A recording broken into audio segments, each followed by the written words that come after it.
Primetime local news, serving the Lakeland and Midwest regions. Lloydminster's annual property tax bylaw had its first reading this week at City Council. The mill rate bylaw is seeing changes from the rates set last year.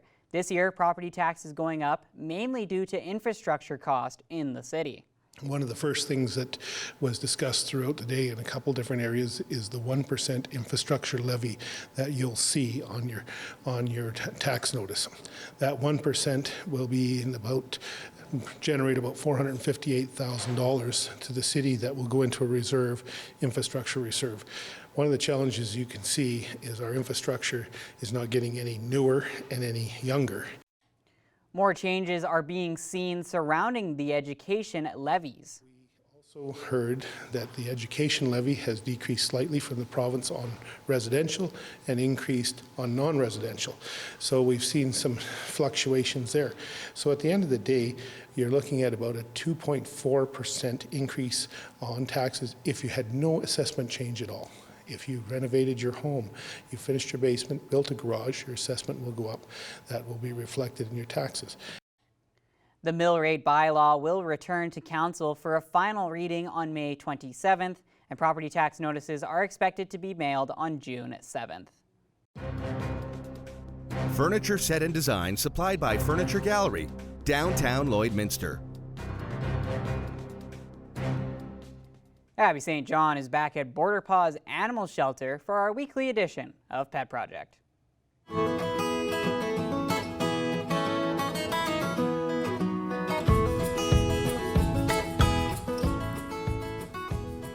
I'm back at Border Paws Animal Shelter for our weekly edition of Pet Project, and today we are talking about a cat. We are in the free roaming cat room, and today we're talking about Moody. He is currently, like his namesake, kind of brooding in the corner. He's a little moody looking. So tell me a bit about his personality, how he came to be at the shelter, and what his best fit would be. So Moody has actually been here since December 14th. He's a little over a year old. When we first got him, he wasn't a big fan of being touched at all. We moved him into this room though, and he did open up quite a lot. He likes the quieter environment. So definitely an older couple or someone with older kids, or even a single person in a quieter home would be good for him. He does love to play with toys. He is a very affectionate cat, but he just needs to warm up to you a little bit. He was found, I think, around 41st Ave. He has been neutered and vaccinated, all that good stuff. He's also microchipped. Well, he seems like an absolute sweetheart, and he did run off when we were trying to get him on camera, but he seems to be doing really fine right now. Very, very adorable, of course. So you'd recommend kind of more of a relaxing, like he has some bits of play in him, but yeah, for the most part, it's just more of a chiller environment.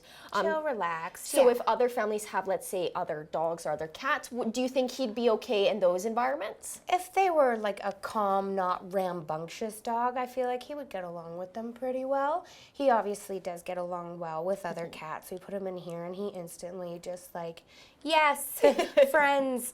He's where he belongs in this room for sure. Oh, yeah, he's definitely social with the other cats. He's just kind of having a day. Yeah, it's just one of those days. We can all understand that there's other cats out for the count right now as well. Oh, yeah. Now you guys had a couple of events on Friday. We saw you at the Hillmond Emergency Family Fun Day, and then the following day on Saturday you had a barbecue. So tell me about how both those events went. So at the Emergency Awareness Family Fun Day, we had a bunch of emergency responders. The rescue squad and the police department were there with some demonstrations. Got to see a roof get cut off with the Jaws of Life, which is pretty cool. A lot of kids came. We were there with Adoptable Lemon, and he loves to show teeth and smile. Such a sweet boy. He absolutely loved the attention he got from all those kids. So it was a very successful event. And for the barbecue did really, really well. We want to thank everybody who came out to support us and the animals. We raised over $600, so we just want to again say thank you so much. Of course, all of that is going to come back right to these babies, help us take care of them, feed them, give them any medical attention that they might need. which is awesome. And everything that, you know, that's why you guys do it. And that's the most important part. And they are the most important part. Now, you guys have your grand reopening coming up. And tell me what people should know about it and what they'll be able to see, because we're going to showcase a little bit something that they'll see that it has been now completed. So they would tell us what that is and what other things that they can expect. So our grand reopening is set for Thursday the 23rd from 12 to 8. We will have a barbecue. There's going to be some guided tours, but we're also wanting to show off some of the improvements that we've made with the building and the grounds. We have a beautiful green space that's now fenced in so we can safely get our dogs out, get them in some fresh air, right? Be able to run free and exercise, and it's definitely a big improvement. Yes, and that backyard space has been a long time coming, and we've kind of been here throughout the different steps and different progress that you guys made on it. So it's so exciting that it's finally complete for those dogs, especially that love being outside, especially now that the weather is also turning nicer and we are getting into spring/summer, so that's awesome. Now finally, same question as always, what physical donations are you guys in need of for this week? So we are in need for dog food. We did switch to a brand that is chicken free, just because there are animals that do come in with sensitive systems or dietary restrictions. So we have been going with the Canadian Naturals lamb and brown rice. So we have some of that, but we do have quite a few dogs in our care at the moment, so that would be greatly appreciated. The heavier duty toys like the Kongs and things like that, because we do have bigger dogs and they're chewers. So we'd love to have toys that could kind of withstand the kind of, you know, rough and tough puppies. And they'll also last longer as well. Way longer, which would be a great benefit to not have to replace those things so often, right? Any kind of dog enrichment. Select Protein by Royal Canin for cats, the wet food. We do have a few that are on that special food, so we'd greatly appreciate some donations of that as well. And we're, of course, still taking bottles and things like that, and you can drop them right off here at the shelter. Which is awesome. And you also wanted to mention that you won't be able to accept any open bags of dog food or any food. Going forward, just for the safety of the animals, we will no longer be accepting open bags of dog food, but we, again, will be accepting bottles and things like that. So. Awesome. Well, thank you again for joining me. And Moody, he was a sleepy boy. He slept through his star moment, but he's still adorable and would make perfect addition to any chill, relaxing household. So thank you. He's a good TV watching buddy, and season 3 of Bridgerton's coming out. So. Exactly. So just in time. Yeah. That's all for news. Sports is next, but first, here's a look at your closing market.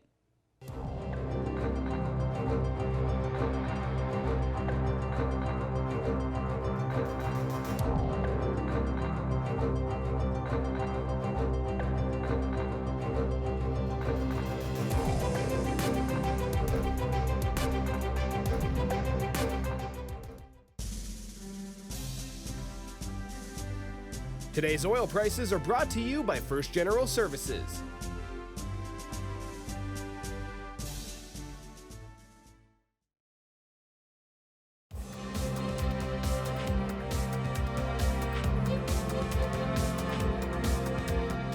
Welcome back. Last week's downpour was great for farmers, crop producers, and our local golf courses.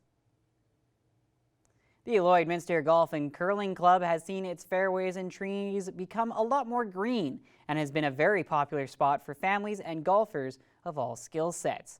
Starting tonight, the club will host Ladies' Night every Tuesday and every Wednesday for Men's Night.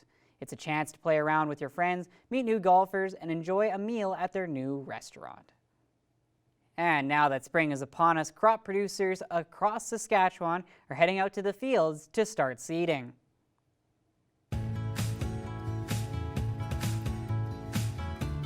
Today I'm joined by Megan Rosso, the Crops Extension Specialist for the Government of Saskatchewan, and she is here today to talk about the most recent crop report. And so thank you so much for being with me today, Megan.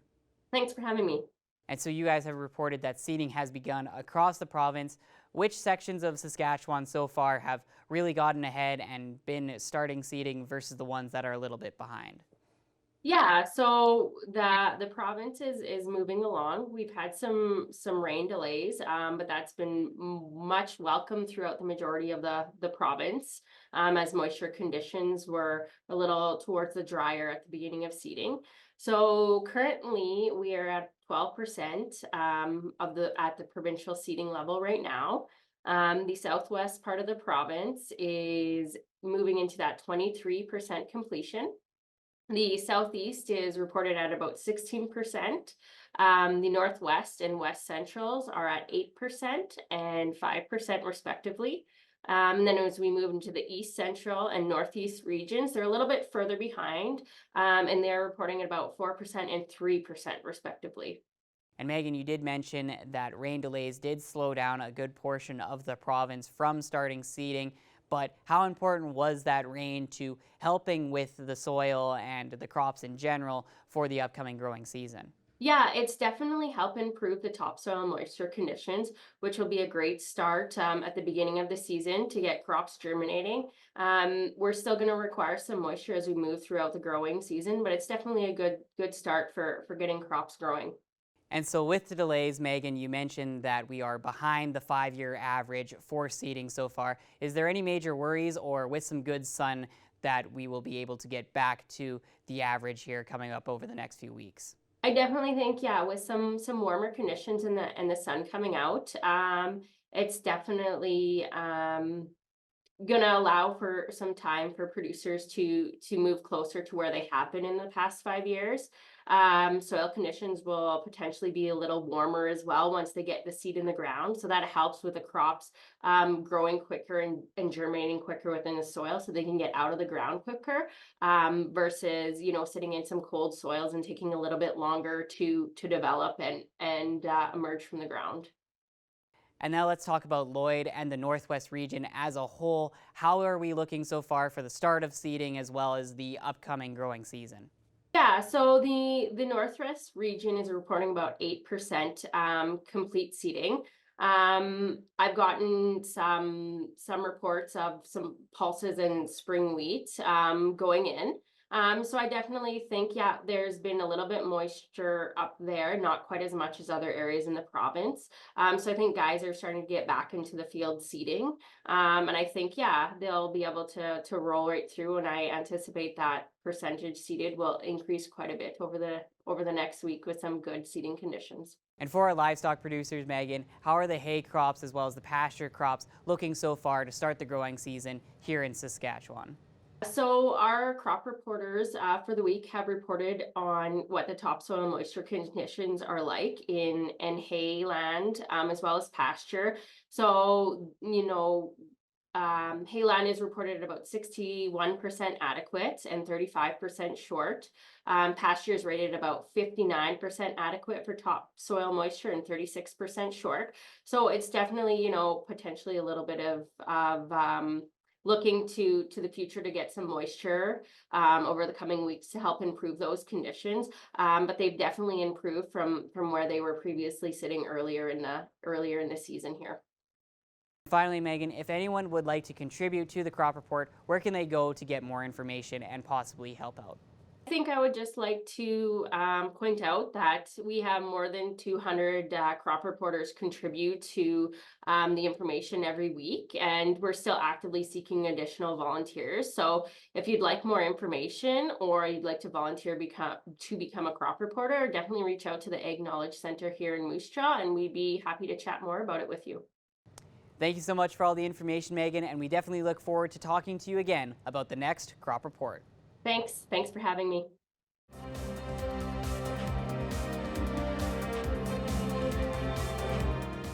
Thank you for taking the time to watch Primetime Local News. My name is Thomas Wildman, and have a fantastic rest of your day.